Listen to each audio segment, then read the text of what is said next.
اور بغیر فرنیچر کے. اور وہ بچے بھی نہیں کہتے تھے سٹانگلا یہاں ریت پر بٹھایا, یہ کبھی نہیں کہتے تھے.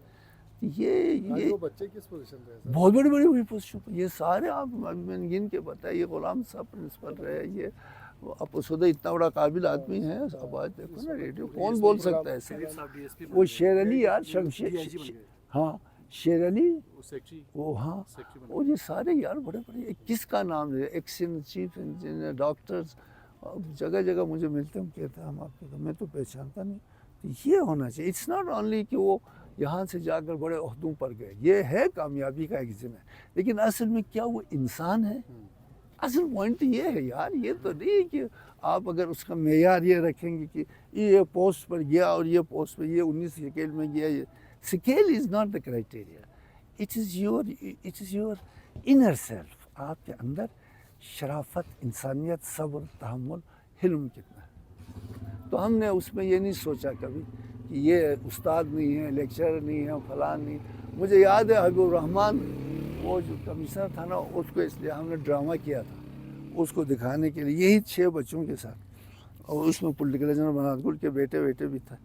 تو وہ چونکہ فائنینس ڈویژن سے لیکچروں کی پوسٹ نہیں آ رہی تھی, ایک ڈرامہ جس میں وہ سودے بھی تھا, تو ان کو ہم نے بٹھایا تھا اسٹیج پر. وہ کمشنر وغیرہ ادھر بیٹھ کر دیکھ رہے تھے.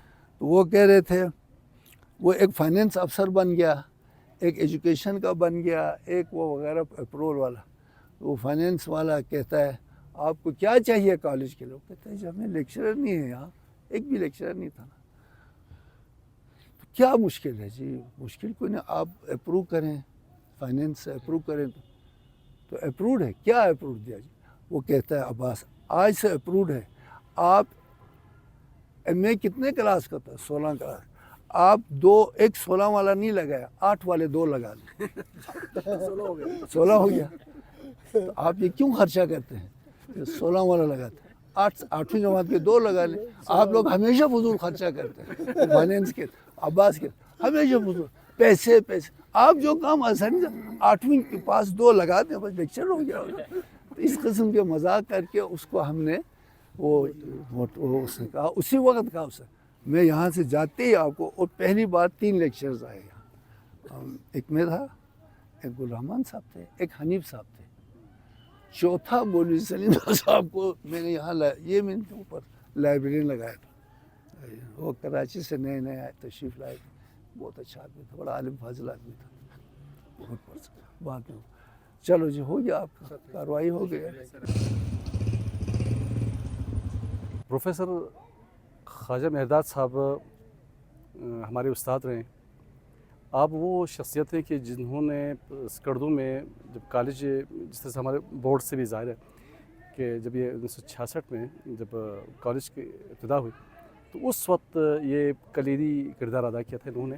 بنات گل خان آفریدی اس زمانے کے پولیٹیکل ایجنٹ تھے. تو اس زمانے میں یہ ابتدائی دنوں میں جب شروع ہوا تو یہ صاحب تھے, یہ خواجہ مہرداد صاحب تھے جو اس وقت یہاں پہ مین کردار ان کا بھی تھا. تو انہوں نے 6 بچوں سے کالج شروع کیا. ہائی اسکول نمبر 1 میں, جہاں آج کل جو بورڈنگ ہاؤس ہے وہیں پہ شروع کیا تھا. اور ان کو راشن, ان کو کپڑے اور ان کو کتابیں سب فری دیتے تھے. اور انہوں نے یوں تو ان کا سبجیکٹ پرشین تھا, لیکن انہوں نے کالج میں تقریباً ہر سبجیکٹ پڑھایا. خاص طور سے انگریزی پڑھاتے تھے. اور یہ سوشلی اتنا ان تھا اس معاشرے میں, یہاں کے تمام بااثر حلقوں میں ان کا ایک نام تھا, چونکہ یہیں کے رہنے والے تھے اور ان کے والد صاحب بھی یہیں پہ تھے. تو انہوں نے بڑا رول ادا کیا یہاں پہ کالج کو اسٹیبلش کرنے میں. اور آج کل جہاں پہ ڈسٹرکٹ کونسل ہال ہے وہیں پہ پھر اسے کالج کو وہاں شفٹ کیا. اس کے بعد کالج کو وہاں سے اسی بلڈنگ میں لایا. تو یہ مختلف ادوار میں پرنسپل بھی رہے, اور اس کے بعد یہ سیکٹری ایجوکیشن رہے. پھر اسلام آباد میں کسی ادارے میں یہ ایز اے ڈائریکٹر وہاں پہ تعینات رہے. اور اس کالج میں بچوں کو ابھارنے میں اور بچوں کو اس طرف کاغذ راغب کرنے میں ان کا بڑا ہاتھ ہے. میں ڈائریکٹلی ان کا شاگرد رہا ہوں. جب یہ اس زمانے میں یہ وائس پرنسپل تھے تو اس وقت ہمیں پڑھایا. اس کے بعد جب پرنسپل تھے اس وقت بھی ان سے واسطہ رہا. اور جب ہم 98 میں لیکچرر لگے تو اس وقت یہ سیکٹری ایجوکیشن تھے. اور انہی کے ہاتھوں سے ہم اپوائنٹ ہوئے تھے پی ایس سی سے آ کے. تو ان کو ہم اس زمانے میں ہم دیکھتے تھے، جب ہم چھوٹے تھے ہم دیکھتے تھے کہ اسکردو شہر میں مہرداد صاحب ایک نام ہوتا تھا اور ایک پہچان ہوتا تھا، اور یہ ہر تقریب میں، ہر بڑے کاموں میں، ہر فنکشن میں یہ مرکزی کردار ادا کرتے تھے، اور اس کالج پہ ان کے بڑے احسانات ہیں۔ اسی لیے جب اس کے گولڈن جوبلی کی تقریبات ہو رہے تھے اس کالج کے، تو خصوصی طور پر اسلام آباد سے یہ خود تشریف لائے تھے اور ان کو ہم نے دعوت دی تھی، اور اسی وقت ہم نے اس کالج کا ایک بلاک ان کے نام پہ، خواجہ مہرداد بلاک کے نام سے ہم نے یہاں پہ بورڈ لگایا، اور آج بھی وہ بورڈ قائم ہے اور یہ بلاک انہی کے نام پہ مختص ہے۔ تو ان کی بڑی خدمات ہے اس کالج میں ایجوکیشن کے حوالے سے، اور اس کے علاوہ بھی ہمارے کیڈٹ کالج کے قیام میں اور اس کی ڈگری کلاسوں کے چلانے کے حوالے سے ان کا بڑا رول ہے۔ انہوں نے بہت سے ایسے کام دنوں میں کیے ہیں جو سالوں میں نہیں ہوتے، یہ ہم اس کے چشم دید گواہ ہیں۔